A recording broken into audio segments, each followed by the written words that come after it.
Salut à vous les juristes, j'espère que vous allez bien, bienvenue dans ce nouveau Vulga News, avec bien sûr nouvelle formule.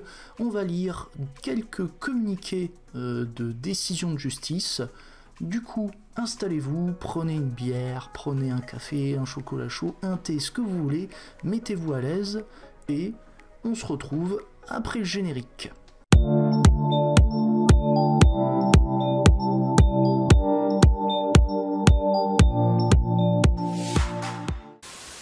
Alors, et on commence en beauté avec les sports d'hiver. Oui, le Conseil d'État ne suspend pas la fermeture des remontées mécaniques. Alors, qu'est-ce que c'est cette histoire ? Le 4 décembre 2020, le Premier ministre a effectivement interdit au public l'accès aux remontées mécaniques des stations de ski, à l'exception des professionnels et des enfants membres d'une association affiliée à la Fédération française de ski. Bref, il y a des personnes qui n'ont pas le droit de prendre les remontées mécaniques et d'autres peuvent en bénéficier. Les professionnels et les enfants qui sont dans une assoce affiliée à la Fédération française de ski. À savoir pourquoi, la justification, peanuts. Du coup, plusieurs collectivités territoriales et organisations représentant le secteur économique des sports d'hiver ont saisi le Conseil d'État en référé liberté pour lui demander de suspendre cette mesure. Bon, un petit aparté sur le référé liberté, je vous rappelle, c'est une procédure d'urgence, le juge statue très rapidement, en 48 heures la décision est rendue, et pourquoi ? Parce que il y a urgence à ce que le juge prenne une décision, autant pour moi. Et pourquoi ? Parce que ici il est question d'atteinte aux libertés fondamentales. Et là vous allez voir qu'en l'occurrence c'est la liberté d'entreprendre, à savoir la liberté pour toute personne d'exercer une activité économique. Du moins c'est l'une des composantes de la liberté d'entreprendre. Parce qu'il y a plusieurs volets, mais on ne va pas rentrer dans le détail. Bon. Du coup, qu'est-ce qui a été décidé ? Par l'ordonnance de ce jour, ordonnance, je vous rappelle, c'est la décision, c'est le nom de la décision que rend le juge des référés liberté. Du coup, par l'ordonnance de ce jour, le juge des référés rejette cette demande. Ah ! Du coup, spoiler alerte, ça confirme le titre. Le Conseil d'État ne suspend pas la fermeture des remontées mécaniques. Mais pourquoi donc ? Eh bien, la réponse est celle qui suit. Il constate que la mesure contestée aura des effets économiques certes très importants pour des zones concernées. Bon, le Conseil d'État ne nie pas que à partir du moment où il y a fermeture des remontées mécaniques, financièrement parlant, ça fait mal aux entreprises, que ce soit les restaurateurs, les hôtels, et aussi peut-être certaines entreprises qui font de la location de ski, voilà, ou de snow, peu importe, selon vos préférences.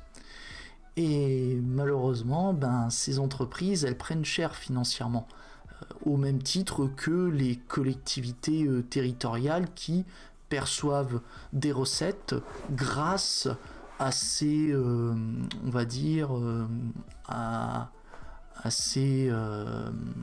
comment on appelle ça ? Justement, à ce secteur, en fait. Et aussi, probablement, parce que il y a un certain lobbying de la part des, des entreprises, voilà.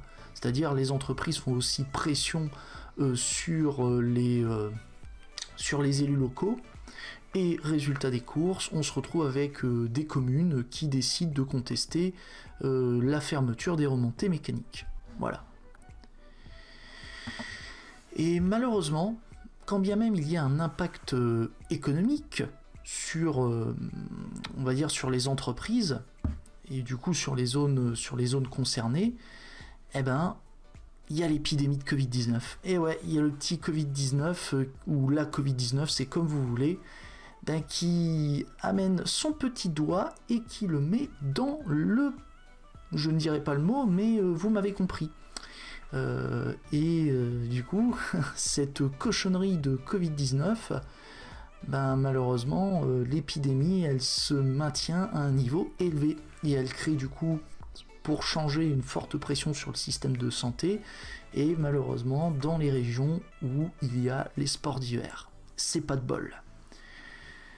Et le Conseil d'État en déduit que la mesure d'interdiction, elle a déjà pour objectif de limiter les contaminations liées à la Covid-19 en raison du flux important de déplacement, parce que si vous êtes allé au sport d'hiver, du moins si vous avez eu la chance, eh ben il y a un monde pas possible.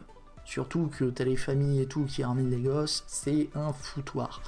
Mais c'est un bon moment à passer quand même en famille. Et comme vous voyez, il y a des flux importants de déplacement, et du coup, fort risque de contamination, du coup, il y a une certaine justification à cette fermeture des remontées mécaniques. Et c'est ça qui est dingue, c'est que malgré l'impact économique qu'engendre cette fermeture, le Conseil d'État estime que l'atteinte n'est pas suffisamment grave et manifestement illégale aux libertés invoquées, à savoir la liberté d'entreprendre. Donc voilà ce qu'il faut retenir de cette décision, c'est que malgré les effets économiques, le fait qu'il y ait une épidémie de l'épidémie de Covid-19 et que il y aurait une forte concentration de personnes, parce qu'il y a énormément de déplacements lors des sports d'hiver, on va dissuader les personnes de venir en prévoyant la fermeture des remontées mécaniques. Et résultat des courses, quand bien même ça porte atteinte à la liberté d'entreprendre des acteurs du secteur économique des sports d'hiver, malheureusement, il faut privilégier la santé publique. Voilà, c'est comme ça, l'atteinte n'est pas suffisamment grave. Pour les plus curieux, si vous voulez retrouver les développements dans la décision, ça se retrouve au paragraphe 11. Donc là, vous voyez, il revient sur le contexte actuel de la situation épidémique. Et ensuite, il dit que la mesure contestée ne porte pas atteinte aux libertés invoquées. Et il n'y a pas d'atteinte grave et manifestement illégale, du coup, à la liberté d'entreprendre, etc. Donc vous retrouverez tout dans le paragraphe 11. Maintenant, je vous propose qu'on passe à une autre décision, à savoir celle sur les menus de substitution dans les cantines scolaires. Et selon le Conseil d'État, donc le titre c'est « Les menus de substitution dans les cantines scolaires ne sont qu'une simple faculté pour les collectivités territoriales et ils ne sont pas contraires lorsqu'ils sont proposés au principe de laïcité ». Vous inquiétez pas, si vous n'avez pas très bien compris, on va lire ce que nous a pondu le Conseil d'État en la matière. On lira l'encadré en noir à la fin. On va jeter un œil d'abord aux faits. Alors, qu'est-ce qui s'est passé ? Le 29 septembre 2015, le conseil municipal de Chalon-sur-Saône a modifié le règlement intérieur des restaurants scolaires, afin qu'il ne soit plus proposé qu'un seul type de repas à l'ensemble des enfants, au motif que le principe de laïcité interdit la prise en considération de prescriptions d'ordre religieux dans le fonctionnement d'un service public. Traduction, ça veut dire qu'au nom du principe de laïcité, le conseil municipal de Chalon-sur-Saône dit il n'y a qu'un seul repas, et peu importe que vous soyez juif, musulman, bouddhiste, hindouiste ou je ne sais quoi d'autre au niveau de la religion, malheureusement, c'est un repas et rien d'autre.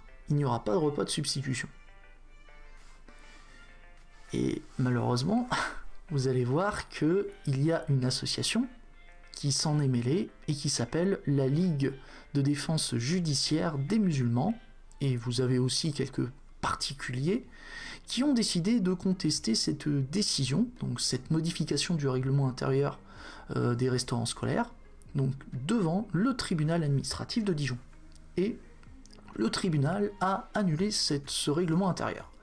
Après, Le feuilleton judiciaire ne s'arrête pas là. Vous avez la cour administrative d'appel qui a été saisie par la commune, et la commune a confirmé cette annulation, et là, la commune de Chalon-sur-Saône ne se laisse pas faire, elle dit « j'en ai rien à foutre, je vais foncer dans le tas, je vous merde, et je vais faire annuler le jugement du tribunal administratif de Dijon, ainsi que, au passage, l'arrêt de la cour administrative d'appel de Lyon. » En gros, la commune de Chalon-sur-Saône veut qu'il n'y ait qu'un seul repas et pas de repas de substitution. Voilà.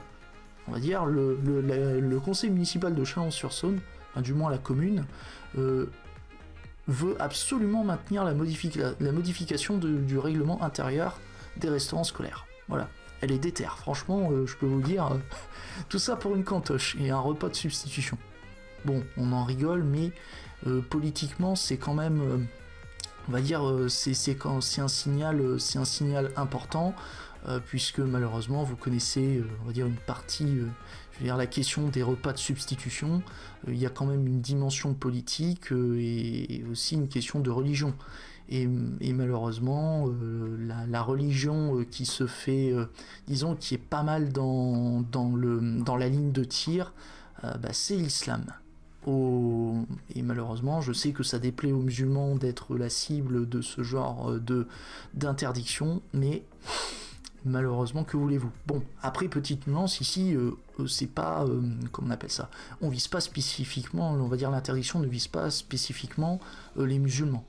Et on va dire ici, c'est peu importe la confession. Mais bon, on sait que la plupart du temps, c'est les musulmans. Voilà. Je dis bien la plupart du temps. Attention, on va pas non plus partir en mode SJW, ne vous inquiétez pas. Comme dirait l'autre, ne t'inquiète pas, ça va bien se passer. Bon, revenons à nos moutons. Que se passe-t-il devant le Conseil d'État? Le Conseil d'État juge tout d'abord qu'il n'existe aucune obligation pour les collectivités territoriales gestionnaires d'un service public de restauration scolaire de distribuer aux élèves des repas différenciés, leur permettant de ne pas consommer des aliments proscrits par leurs convictions religieuses. Bon, point extrêmement intéressant, pour le Conseil d'État, il n'y a pas d'obligation d'instaurer dans les cantines scolaires des repas de substitution, voilà, en raison de la conviction religieuse des usagers, à savoir les élèves. Et concernant le principe de laïcité, qui figure à l'article 1er de la Constitution, il interdit effectivement quiconque de se prévaloir de ses convictions religieuses pour s'affranchir des règles communes régissant les relations entre collectivités publiques et particuliers. Ça veut dire que lorsque vous êtes face à l'administration, en principe, il ne vous est pas possible de vous prévaloir de vos croyances religieuses pour échapper aux règles qui sont communes à l'ensemble, disons, on va dire qui sont communes à l'ensemble, pardon, qui s'appliquent, je vais y arriver, qui s'appliquent à l'ensemble des usagers d'un service public. Voilà.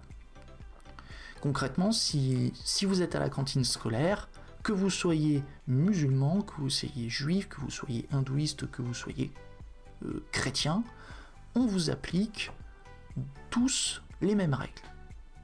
C'est l'idée.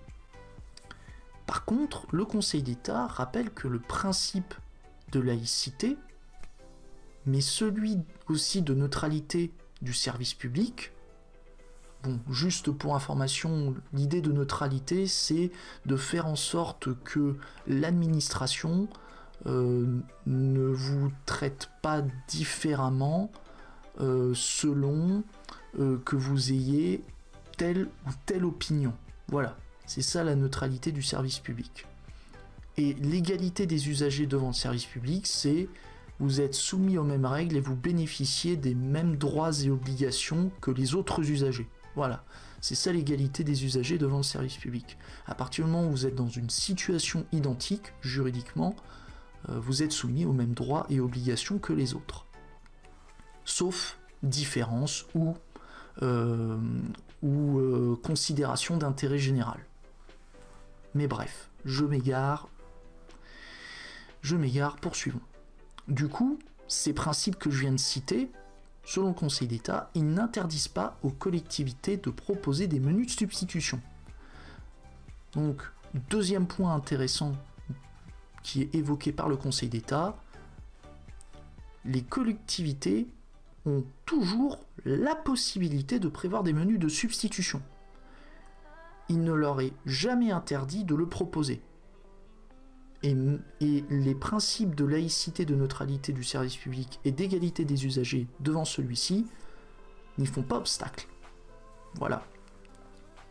Et par conséquent, en affirmant qu'au nom du principe de laïcité, il fallait interdire la prise en considération de prescriptions d'ordre religieux dans la préparation, dans les repas proposés, pardon, le fait de poser une telle interdiction au nom du principe de laïcité, c'est illégal. Et du coup, le Conseil d'État décide qu'il y a effectivement lieu d'annuler la modification du règlement intérieur des restaurants scolaires qui a été opérée par le conseil municipal de Chalon-sur-Saône. Bon. Du coup, si vous deviez retenir quelque chose, donc c'est ce qui est en gras, le Conseil d'État juge qu'il n'est ni obligatoire, ni interdit pour les collectivités territoriales de proposer aux élèves des repas différenciés pour leur permettre de ne pas consommer des aliments proscrits par leurs convictions religieuses. En deux mots, la commune qui gère une cantine scolaire, elle n'est pas obligée, mais elle peut proposer des repas de substitution, que ce soit halal, kasher, etc. Du coup, si vous voulez retrouver les éléments de cette décision, ça se trouve au paragraphe 6, et, enfin, je sais pas si on dit, je pense que c'est plus point, au point 6 et au point 7 de la décision du Conseil d'État. Voilà, bien sûr, je vous mets tous les liens dans la description. Bon, je vous propose qu'on fasse un petit retour sur la scène. Bon, voilà, j'espère que ça vous a plu les juristes. N'hésitez pas à me dire dans les commentaires si vous êtes d'accord avec les décisions qui ont été rendues par le Conseil d'État, que ce soit concernant le fait qu'il n'y a pas lieu de suspendre la fermeture des remontées mécaniques pour les sports d'hiver, tout comme le fait qu'il n'est pas possible pour un conseil municipal d'interdire au nom du principe de laïcité l'État, on va dire je ne vais pas y arriver. Excusez-moi, je suis fatigué. Oui, 1, 2, 1, 2, 1, 2, on va y arriver, on connecte les neurones, et je vais éviter de trop écarter les bras, sinon je sors du fond vert. Rien ne va. Bon, n'hésitez pas à me dire du coup dans les commentaires si la décision que le Conseil d'État a rendue concernant les repas de substitution est cohérente selon vous. Ou alors si c'est totalement opportuniste et que vous êtes totalement en désaccord et que vous n'avez qu'une envie, c'est d'aller enguirlander le juge. Quand même, il faut y aller.